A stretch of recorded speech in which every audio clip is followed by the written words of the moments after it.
Pemandian alam Sumber Maron merupakan salah satu objek wisata yang berada di daerah Malang Selatan.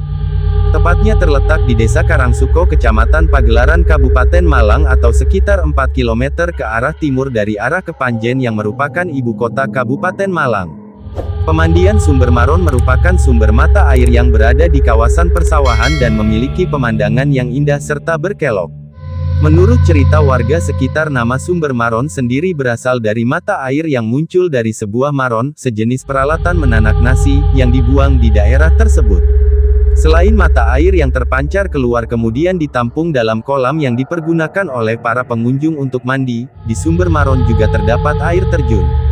Oleh masyarakat sekitar, air terjun ini biasa disebut dengan nama Grojogan Sewu.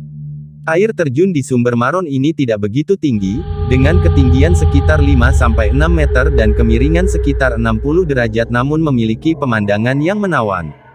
Namun di balik pemandangan Sumber Maron yang indah ternyata mengandung banyak cerita gaib.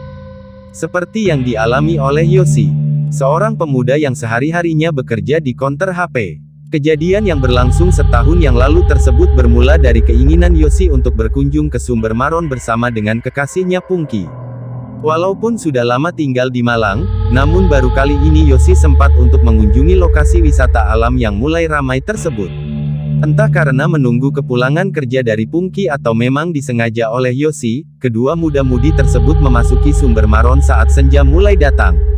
"Wah, kita datang terlalu sore," ucap Pungki yang merasa kedatangannya terlambat waktu menuruni jalan setapak di Sumber Maron. Yosi hanya tersenyum kecil mendengar ucapan Pungki. Digandengnya tangan Pungki seraya berkata, "Kan enak sudah sore, kita mandi sekalian." Mendengar ucapan itu, Pungki ikut tertawa. "Kalau begitu kita langsung berendam saja." Tidak berapa lama kemudian kedua remaja tersebut sudah tampak berendam di sejuknya air Sumber Maron sambil sekali-kali bercanda dan mengejar ikan-ikan yang berseliweran. Tanpa sadar keduanya bergerak mendekat ke arah pohon beringin yang ada di tengah pemandian. "Jangan ke situ, Yos," bisik Pungki yang ditarik oleh Yosi. "Takut," sambungnya lagi. Hati Pungki entah kenapa merasa tidak enak melihat pohon beringin yang kelihatan menyeramkan di tengah rerimbunan pepohonan.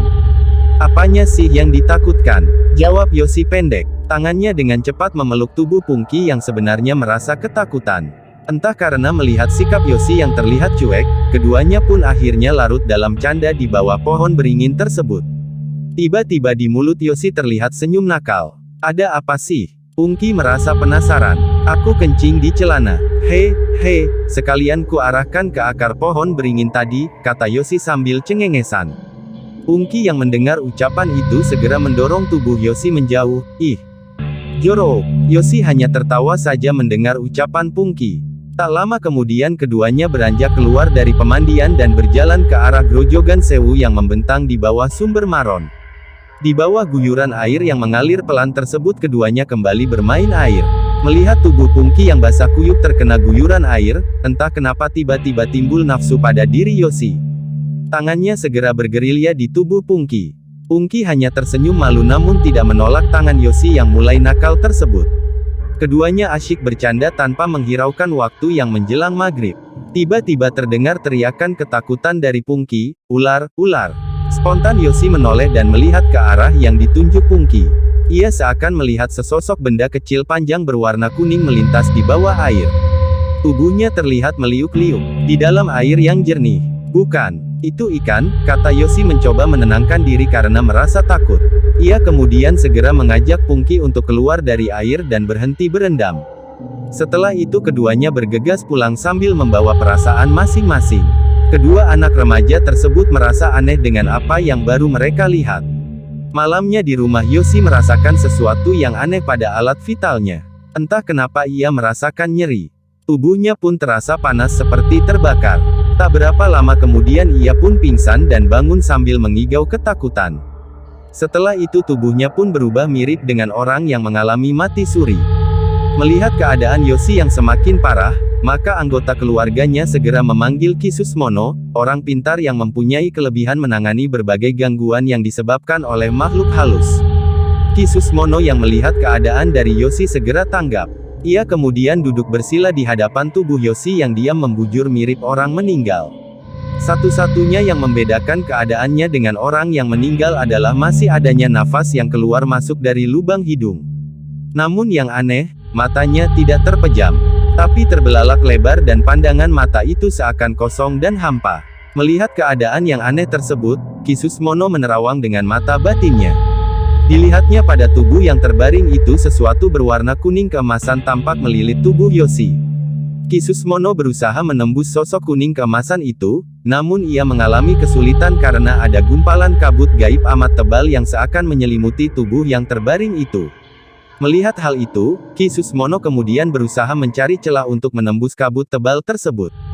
Dilihatnya mata Yoshi yang terbelalak lebar tidak tertutup oleh kabut gaib itu. Maka Ki Susmono kemudian memusatkan konsentrasi pada mata Yoshi yang terbuka tersebut.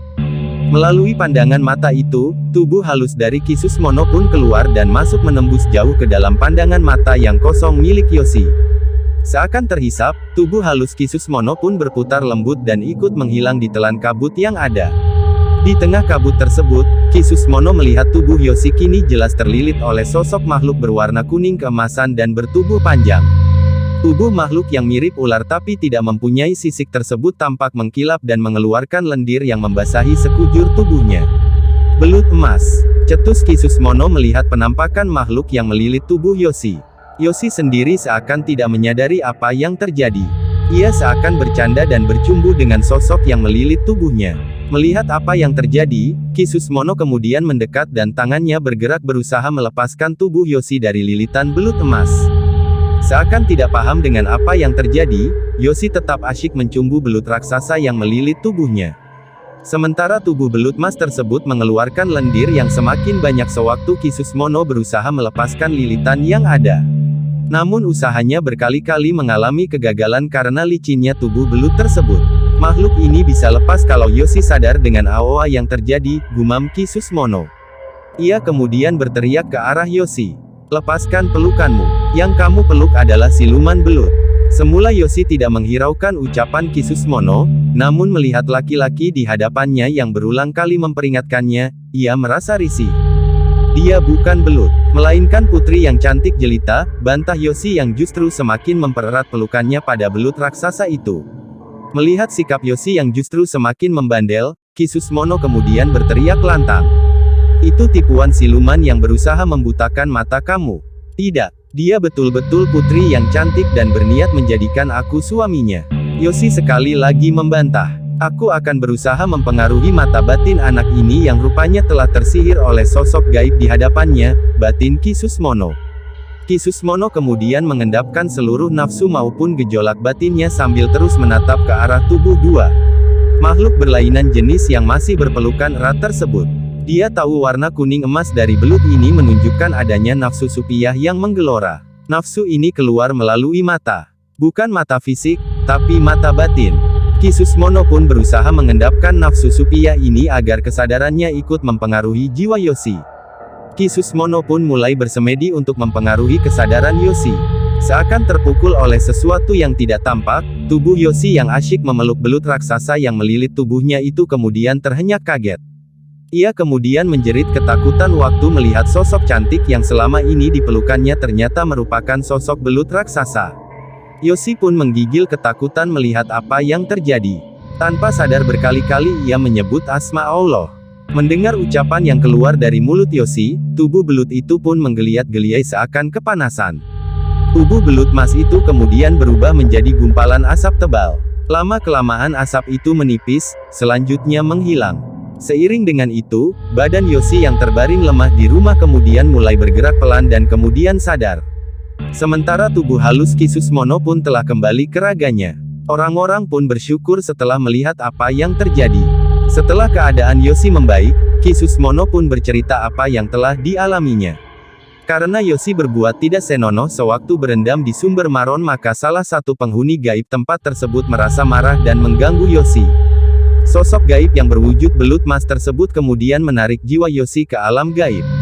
Beruntung Yoshi berhasil diselamatkan. Selanjutnya Ki Susmono juga bercerita kalau siluman belut emas yang mengganggu Yoshi sebenarnya merupakan hodam dari sebuah pusaka berwujud sebuah patrem atau keris kecil. Dahulunya di Sumber Maron pernah ada seorang putri kerajaan yang melakukan tapa untuk mencapai kesempurnaan hidup. Di tengah-tengah tapanya ia berhasil mengalahkan godaan nafsu terbesar yang dimiliki wanita. Godaan tersebut berupa godaan nafsu supia atau nafsu kesenangan akan sesuatu yang indah dan cantik. Wujud dari gejolak nafsu supia itulah yang kemudian diwujudkannya menjadi sebuah patrem atau keris kecil yang ditanam dalam pohon beringin di pemandian Sumber Maron. Tingkah laku Yoshi yang tidak senonoh tanpa sadar telah membuat hodam patrem tersebut terusik kemudian mengganggu tubuh Yoshi. Beruntung Yoshi berhasil diselamatkan. Kalau tidak, jiwanya akan tetap terbelenggu dan terjebak dalam alam gaib di Sumber Maron. Beruntung Yoshi hanya diganggu oleh hodam pusaka yang ada di Sumber Maron, sebab selain siluman belut mas di Sumber Maron juga banyak terdapat makhluk halus dari jenis lain seperti wewe gombel.